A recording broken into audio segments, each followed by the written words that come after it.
अस्सलाम वालेकुम व्यूअर्स, मैं हूं समीना पाशा। उम्मीद है आप लोग खैरियत से होंगे। व्यूअर्स, कुछ आम खबरें और अपडेट्स लेकर इस व्लॉग में आपके सामने हाजिर है जनाब। एक तो आपको बताएंगे अंदरूनी लड़ाइयां कहां तक पहुंच गई हैं पाकिस्तान तहरीक इंसाफ की, और उससे क्या निकलता नज़र आ रहा है, इसके ऊपर भी बात करेंगे। इसके साथ साथ जनाब आज सुप्रीम कोर्ट में बड़ी ज़बरदस्त कार्रवाई हुई तौहीन अदालत की जो चल रही थी फैसल वावडा साहब, मुस्तफ़ा कमाल साहब के खिलाफ, और इसमें हुआ क्या, ये बड़ा दिलचस्प है जो आज हुआ है, इसके ऊपर थोड़ी बात करेंगे। लाहौर हाई कोर्ट के चीफ जस्टिस तैनात होने हैं और इसके ऊपर पहली दफ़ा हम कुछ एक अलग ही सूरत हाल देख रहे हैं मयार की, इसके ऊपर भी थोड़ी बात करेंगे। और साथ में बात करेंगे कि इमरान खान साहब को जो ज़मानत मिली इस्लामाबाद हाई कोर्ट से, उसके ऊपर किस बात की तकलीफ़ हुई है नैब को, और उन्होंने जाके ज़मानत मनसूखी को चैलेंज कर दिया है सुप्रीम कोर्ट में। यानी ज़मानत मनसूखी की दरख्वास्त जो है वो दायर की है, जो ज़मानत मिली थी उसको चैलेंज किया है। तो काफ़ी कुछ है जिस व्लॉग में। आपसे रिक्वेस्ट है कि चैनल को सब्सक्राइब कर लें अगर अभी तक सब्सक्राइब नहीं किया। यहाँ से बात का आगाज़ करते हैं। आज सुप्रीम कोर्ट में कार्रवाई हुई। मुस्तफ़ा कमाल और फैसल वावडा साहब ने जो प्रेस कॉन्फ्रेंसेस की थी, जिसमें बड़ी धमकियाँ शमकियाँ लगाई थी कि जी हम जजों की पगड़ियों से फ़ुटबॉल बनाकर खेलेंगे और वगैरह वगैरह। तो ये प्रेस कॉन्फ्रेंस के बाद जिस तरह से गाजी साहब ने सो मोटो लिया था इसके ऊपर, सबको अंदाज़ा था कि इस केस में फैसल वावडा या मुस्तफ़ा कमाल को किसी किस्म का कोई नुकसान नहीं पहुंचेगा, बल्कि शायद उनको किसी नुकसान से बचाने के लिए ही ये जायज़ा लिया गया था कि इसको खुद अपने पास ही केस को फिक्स कर लिया जाए। क्योंकि ये एक बात केस के दौरान जब डिस्कस हुई और साथ ही जजेस की जानिब से ये बात जब कही गई कि जनाब जजेस को तो इस तरह की धमकियां दी जा रही हैं कि पगड़ियों के फुटबॉल बनाए जाएंगे, तो इस पर इस बात का अंदेशा था कि इस्लामाबाद हाई कोर्ट कहीं इसके ऊपर तौहीन अदालत का नोटिस ना ले ले और कोई इसके ऊपर इशू ना कर दे किसी किस्म का तौहीन अदालत का नोटिस फैसल वावडा वगैरह को। तो उसके बाद फिर खबरें ये आई कि काजी फायज़ा साहब ने उस कन्वर्सेशन में जब इस मामले के ऊपर बात हुई तो ये तय किया कि जी मैं खुद ही सुओ मोटो ले लूँगा, और फिर उन्होंने दो जज साहिबान के साथ अपना एक बेंच बना लिया, और वो दोनों जज साहिबान उनके लाइक माइंडेड ही समझे जाते हैं, और उनके साथ बैठकर जब उन्होंने कार्रवाई का आगाज़ किया तो सबको अंदाज़ा था कि बेसिकली इसमें से कुछ नहीं निकलेगा और फैसल वावडा साहब को क्लीन चिट मिल जाएगी। पहले तो फैसल वावडा साहब ने कहा कि जी मैं माफ़ी नहीं मांगूंगा, और मुस्तफ़ा कमाल साहब ने शुरू में ही अनकंडीशनल माफ़ी मांग ली थी। फिर एक आध समात के बाद फैसल वावडा साहब ने भी गैर मशरूत माफ़ी मांग ली और साथ में हवाले दिए कि किस तरह कुरान और हदीस ने उनकी दिल की दुनिया बदल दी, और जनाब अब वो बिल्कुल गैर मशरूत माफ़ी मांगते हैं। तो उनकी माफ़ी भी कबूल हो गई है और मुस्तफ़ा कमाल की भी माफ़ी कबूल हो गई है। दोनों को जो शो कॉज नोटिस जारी किए गए थे तौहीन अदालत के, वो वापस ले लिए गए अदालत की जानिब से। लेकिन इस दौरान जो सबसे इंटरेस्टिंग काम हुआ वो बहुत ही दिलचस्प है। वो ये कि काजी फायज़ा साहब इस सारी कार्रवाई के दौरान टीवी चैनल्स के ऊपर गुस्सा होना शुरू हो गए और कहने लगे कि जनाब आप लोग पैसा बनाने के चक्कर में कोई गलत सही नहीं देखते, और आप जनाब कोई भी कुछ भी कह रहा होता है उसको लाइव टेलीकास्ट कर देते हैं। तो टीवी चैनल्स ने फैसल वावडा की ये प्रेस कॉन्फ्रेंस क्यों दिखाई बराह रास्त, तो इसके ऊपर जो है अब टीवी चैनल्स की खैर नहीं। लिहाजा वो नोटिस जो कि फैसल वावडा साहब या मुस्तफ़ा कमाल को मिलने थे और उनके ऊपर कार्रवाई होनी थी, उल्टा वो नोटिस उनसे वापस लेके टीवी चैनल्स को जारी कर दिए गए हैं। Can you believe it? मतलब जो जुर्म कर रहा है उसको तो माफ़ी है, लेकिन जो उस जुर्म में किसी भी तरह उसका सिर्फ एक ज़रिया बन गया उसको बताने का, दिखाने का कि भाई ये जुर्म हो रहा है, उस ज़रिए को आपने उठा के कसूरवार ठहरा दिया। तो ये एक अजीबो गरीब मामला है और हैरत अंगेज़ तौर पर ये कोई भी एक्सपेक्ट नहीं कर रहा था। सारे ही कोर्ट रिपोर्टर्स भी और कानूनदान भी सर पकड़ कर बैठ गए काजी साहब की इस अजीबो गरीब मंतिक के साथ कि मतलब ये तो बिल्कुल, आज वो एक रिपोर्टर है हमारे ज़ुबैर अली, उन्होंने बड़ा अच्छा लिखा हुआ था जुमला कि ये बिल्कुल ऐसा ही है कि जैसे आप किसी कातिल को सज़ा ना दें, लेकिन जिसने कोई बंदूक बनाई है या छुरी बनाई है तो उसको आप सज़ा दे दें कि भाई तुमने ये कत्ल आला कत्ल बनाया ही क्यों। तो भाई उसको उसने यूज़ जिसने गलत किया है, कसूरवार तो वो है, तो आप कैसे उसको आले को कैसे सज़ा दे सकते हैं। तो ये एक अजीबो गरीब सा फैसला है काजी साहब का जो समझ से बिल्कुल बाहर है। और फिर इंटरेस्टिंगली ये देखने में आ रहा है कि काजी साहब जब चीफ जस्टिस नहीं बने थे तो उस वक्त तो हमें नज़र आता था कि वो बहुत आज़ादी सहाफ़त की बात करते हैं, मीडिया की आज़ादी की बात करते हैं, और जब से वो चीफ़ जस्टिस बने हैं तो हर मामले के ऊपर वो मीडिया को लताड़ते हुए, डांटते हुए, गुस्सा करते हुए नज़र आते हैं कि जी कुछ भी चला दिया जाता है। यूट्यूबर्स को भी गुस्सा करते हैं, सोशल मीडिया पे भी गुस्सा निकालते हैं, और अब उन्होंने मीडिया चैनल्स को भी, जिनके बारे में ख़ुद काजी साहब का ये पहले ख्याल हुआ करता था कि उनको दबाव के तहत बहुत सब कुछ करना पड़ता है, आज वो ये कह रहे हैं कि दबाव के तहत नहीं, वो पैसे की खातिर ये सब कुछ करते हैं। तो काजी साहब के जो ख्यालात हैं वो अक्सर बदल गए हैं, सबको अब नज़र आ रहा है। उनकी बॉडी लैंग्वेज, उनके पूरे का पूरा एक जो इमेज था वही तबाह बर्बाद उन्होंने कर लिया है, और अब उन्होंने मीडिया चैनल्स को भी नोटिस जारी कर दिया है। मैं मीडिया चैनल्स की कोई बहुत हमायत में नहीं हूँ, ये आपको मैं बता दूँ कि मैं समझती हूँ ख़ुद भी कि मीडिया चैनल्स भी आजकल पाकिस्तान में, और ख़ास तौर पर आजकल, वैसे तो थ्रू आउट भी कोई ऐसा नहीं है कि बड़े कोई मिशन के साथ ही सारे चैनल सहाफ़त कर रहे हैं, आपको भी मालूम है। और अब तो हर चीज़ लोग बड़ी अच्छी तरह से अंडरस्टैंड कर जाते हैं कि कौन कॉम्प्रोमाइज़ होता है, कौन कहाँ पर किस वजह से कोई अपना गुस्सा, बोस, ज़ाती इंतकाम निकालता है, और फिर ये भी कि कहाँ पर लोग बिज़नेस के पॉइंट ऑफ व्यू से बहुत सारा कुछ बर्दाश्त करते हैं, और कहीं जेन्युइनली लोगों को बहुत दबाव का भी सामना करना पड़ा है। तो ये बहुत कुछ है, लेकिन मीडिया का रोल कोई आइडियल नहीं है, मैं तो ख़ुद उसकी बड़ी नाक़िद रही हूँ। लेकिन जिस मामले पर चीफ़ जस्टिस साहब ने मीडिया को पकड़ा है जाके, वो तो बहुत ही मज़ाक़ ख़ेज़ बात है कि आप उनको छोड़े नहीं, आप उनको छोड़े हैं, आप जिन्होंने बोला है और जिसने दिखाया उसको आप पकड़ रहे हैं। तो ये बहुत ही मज़ाक़ ख़ेज़ सी सिचुएशन लगती है। इसके ऊपर अटॉर्नी जनरल ने आज ये बताया कि जी रऊफ़ हसन साहब ने भी, अच्छा ये भी एक बड़ी कॉन्ट्रोवर्शियल बात है जो इनकी सामने आई है, कि जनाब अटॉर्नी जनरल साहब ने कहा कि जी रऊफ़ हसन साहब ने भी इस तरह कुछ तौहीन आमेज़ किस्म के अल्फाज इस्तेमाल किए। तो काजी साहब ने पूछा कि किसके बारे में? उन्होंने कहा जी आपके बारे में। उन्होंने कहा हैं, क्या कहा? उन्होंने कहा जी मैं रिपीट नहीं करना चाहता। वो बेसिकली जब रऊफ़ हसन साहब ने प्रेस कॉन्फ्रेंस की थी तो काजी साहब को और चीफ जस्टिस आमिर फ़ारूक को डाउट कहा था बेसिकली, तो उसके ऊपर वो कहने लगे कि मैं वो रिपीट नहीं कर सकता। उन्होंने कहा अच्छा ऐसे अल्फाज हैं आप रिपीट नहीं कर सकते? कहते हैं ऐसे ही है सूरत हाल। कहते हैं तो ये रऊफ़ हसन वही हैं जो कि फ़वाद हसन फ़वाद के भाई हैं? उन्होंने कहा हाँ जी वही हैं, फ़वाद हसन फ़वाद के भाई। कह रहे हैं अच्छा, तो फ़वाद हसन फ़वाद तो वो हैं जिनको हमने बड़ा रिलीफ दिया था। वो एक केस था जिसमें करोड़ों के मामलात थे, पैसे के, करप्शन के, कुछ इस तरह के इशूज़ थे, तो उसमें तो हमने फ़वाद हसन फ़वाद को बड़ा रिलीफ दिया था। तो रऊफ़ हसन को क्या उस बात का गुस्सा है कि ये उन्हें रिलीफ क्यों दिया है, इसलिए वो इस तरह की बातें कर रहे थे? मतलब कैन यू जस्ट इमेजिन कि ये मुल्क का चीफ जस्टिस है जो ये बात कर रहा है? मतलब आपने अगर फ़वाद हसन फ़वाद को कोई रिलीफ दिया है तो आप ये समझते हैं कि उसका पूरा ख़ानदान जो है वो उस बोझ के तले दब जाएगा और वो आपके बारे में कोई बात नहीं करेगा। वैसे मैं ये नहीं कह रही कि उन्हें वो कहना चाहिए, नहीं, मैं सिर्फ एक बात कर रही हूँ कि आप उसका जवाब ये ढूंढ रहे हैं कि याद करो मैंने तुम्हारे भाई पर वो एहसान किया था और तुम मुझे ये कह रहे हो। अव्वल तो भाई पे एहसान किया था आपने, ये भी वैसे तय होना चाहिए कि क्या आपने उनको कोई out of the way relief दिया था या इंसाफ पे मबनी काम किया था। अगर तो आपने इंसाफ पे मबनी फैसला किया था तो फिर ये कोई एहसान नहीं, वो तो आपका काम है कि आप इंसाफ करें। और अगर आपने आउट ऑफ द वे कोई उन्हें फेवर दिया है तो फिर तो आपसे पूछगछ होनी चाहिए कि भाई आपने out of the way favour क्यों दिया करोड़ों के मामलात में। फिर अगर वो हम ये मान लें कि आपने इंसाफ किया तो उसका वो कोई एहसान कैसे आप बना सकते हैं? और इस मनसब पर बैठकर आप ये इस तरह की हरकत करेंगे छोटी सी कि भाई आपको याद दिलाएंगे आप बैठ के कि अब चूँकि मैंने तुम्हारे भाई पे ये एहसान किया लिहाजा तुम्हारा ख़ानदान पूरा जो है अब वो चुप करके बैठे और मेरे ऊपर कभी कोई तनकीद नहीं कर सकता। ये कौन सी लॉजिक है और ये क्या उन्होंने इसको जस्टिफाई करने की कोशिश की है? मेरी तो बिल्कुल दिमाग माउफ हो गया इस मामले के ऊपर।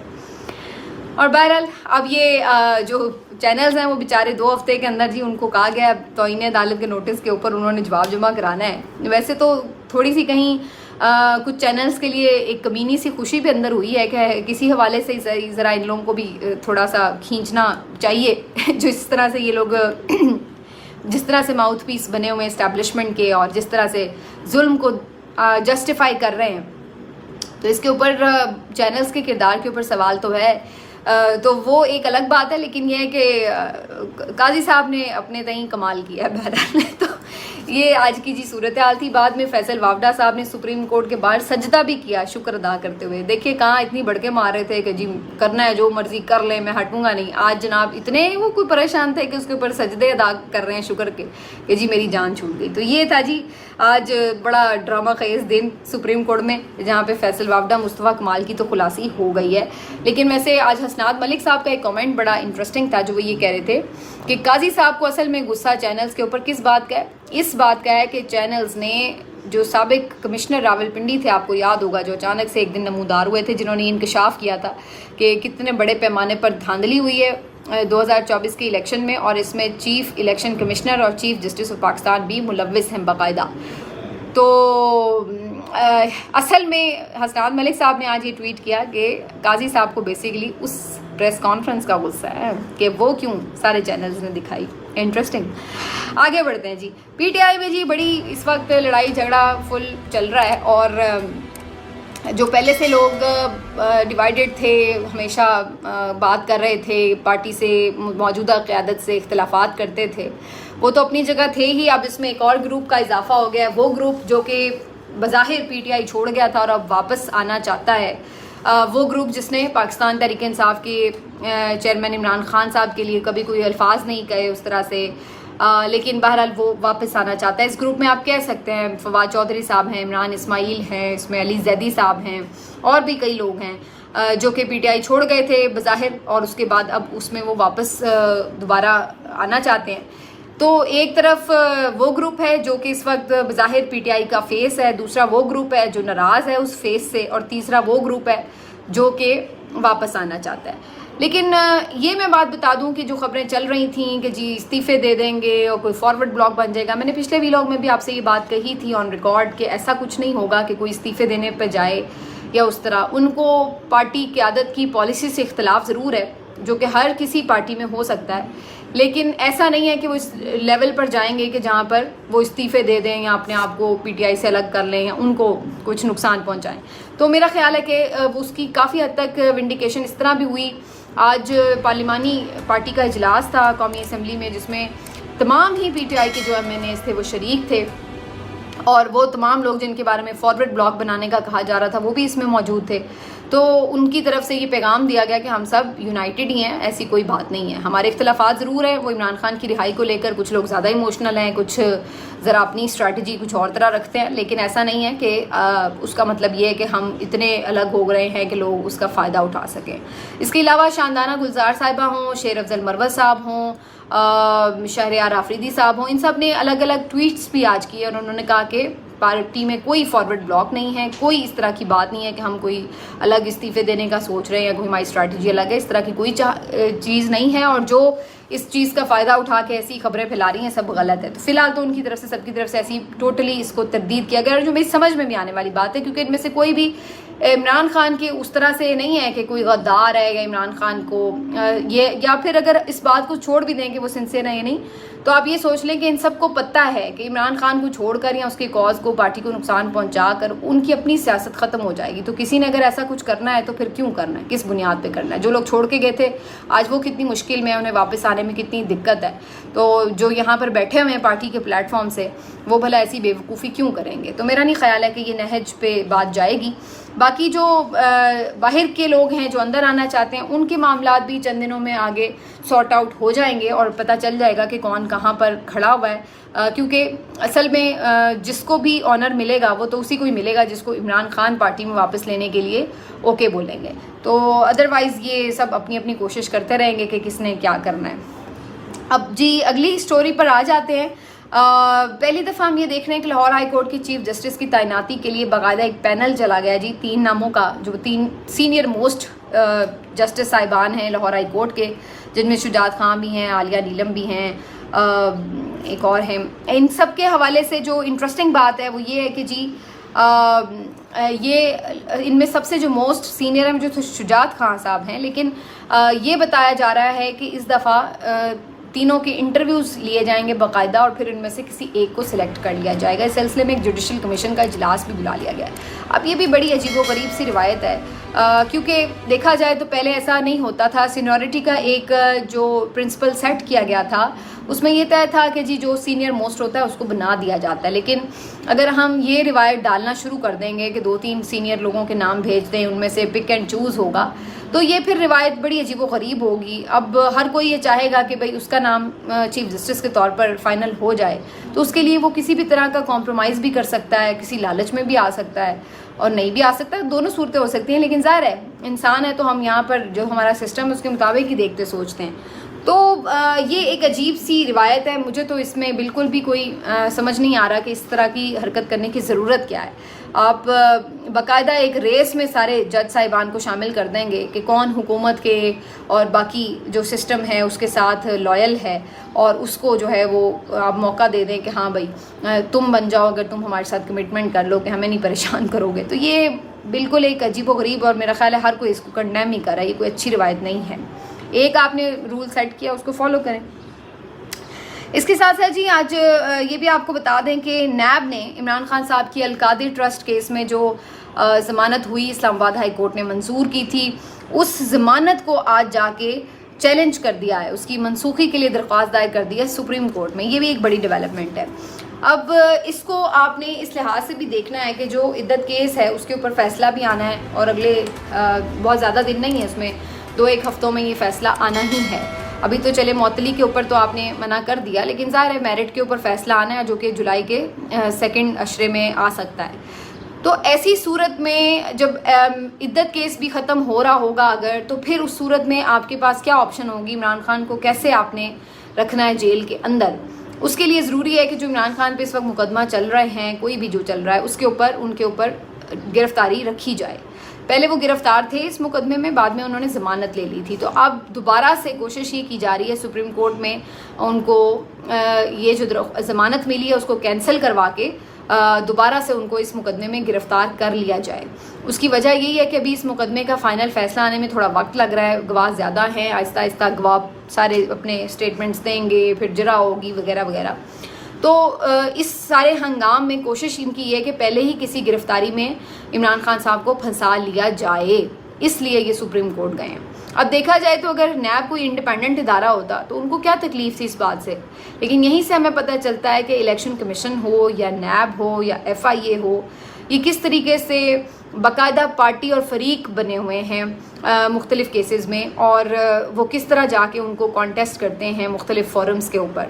अगर ये इंडिपेंडेंट इदारे हों तो बहुत से मामलात में ज़रूरी नहीं है कि आप जाके हर चीज़ को चैलेंज करते फिरें। इमरान खान का नाम वैसे भी ECL में है, वो कोई मुल्क से भाग नहीं रहे, लेकिन उसके बावजूद भी आपको उनकी गिरफ्तारी क्यों चाहिए जबकि वो पेश भी हो रहे हों, हर तरह से आपके साथ ताउन भी कर रहे हों। तो ये एक बड़ा अहम सवाल आ जाता है। लेकिन यहाँ पर चूँकि आपको पता है ताकतवरों की प्लानिंग क्या है, तो इसलिए फ़िलहाल उनकी कोशिश ये कि सुप्रीम कोर्ट से इमरान खान साहब की ज़मानत मनसूख हो जाए। अब इसमें अगेन बहुत अहम किरदार बन जाएगा जनाब काजी फाजिसा साहब का, और फिर ये देखना पड़ेगा कि अब केस कौन सा बेंच सुनेगा और क्या वो इमरान खान की ज़मानत मनसूख करेगा या नहीं। तो फिर ये कहानी आके सुप्रीम कोर्ट में ही ख़त्म होनी है। भी छुट्टियों पे जारी है। 10 जुलाई से इस्लामाबाद हाई कोर्ट की 2 महीने की छुट्टियां हैं जो कि गर्मियों की छुट्टियां हैं, और इससे भी बहुत रिलीफ मिलेगा हुकूमत को, क्योंकि उन्हें इस बात की टेंशन रहती है कि इस्लामाबाद हाई कोर्ट से बड़ा रिलीफ मिल रहा है PTI को या इमरान खान को। तो कम से कम 2 हफ्ते ये छुट्टियां रहेंगी तो उनको इस बात की तसल्ली रहेगी कि अब अगर इमरान खान साहब किसी केस में गिरफ़्तार भी कर लिए जाएंगे तो फौरी ज़मानत होने का बहुत ज़्यादा चांस भी शायद नहीं होगा। तो बज़ाहिर ये लग रहा है कि अब इमरान खान साहब की जिस भी केस में गिरफ़्तारी ये फ़ाइनल करेंगे, क्योंकि इद्दत केस का अगर जुलाई में फ़ैसला आ भी जाता है तो किसी और केस में जिसमें भी गिरफ़्तार करेंगे तो बज़ाहिर ऐसा लगता है कि फिर इमरान खान साहब की जो ज़मानत है या जो भी आगे प्रोसीडिंग है वो शायद जाके फिर अगस्त या सितंबर में ही معاملہ حل ہوگا، کیونکہ ادروائز جو کورٹس ہیں وہاں پہ چھٹیاں ہو جائیں گی. سپریم کورٹ میں بھی اگلے مہینے سے ہو جائیں گی اور اسلام آباد ہائی کورٹ میں بھی 10 جولائی سے چھٹیاں ہو جائیں گی. تو پھر 2 مہینے تک پھر خان صاحب یا پی ٹی آئی کے جو کیسز ہیں وہ بظاہر ہائی کورٹس یا سپریم کورٹس کے حد تک تو ہمیں اسی طرح سے نظر آئیں گے، بہت تیزی سے آگے نہیں بڑھیں گے، اور جو جہاں جہاں گرفتاری ہوگی وہ وہیں پہ رہے گی. تو اس کے اوپر آگے پھر منظر نامہ کیا بنتا ہے، اس کے اوپر اگلے ویلاگ میں بات کریں گے. اپنا خیال رکھیے، اللہ حافظ.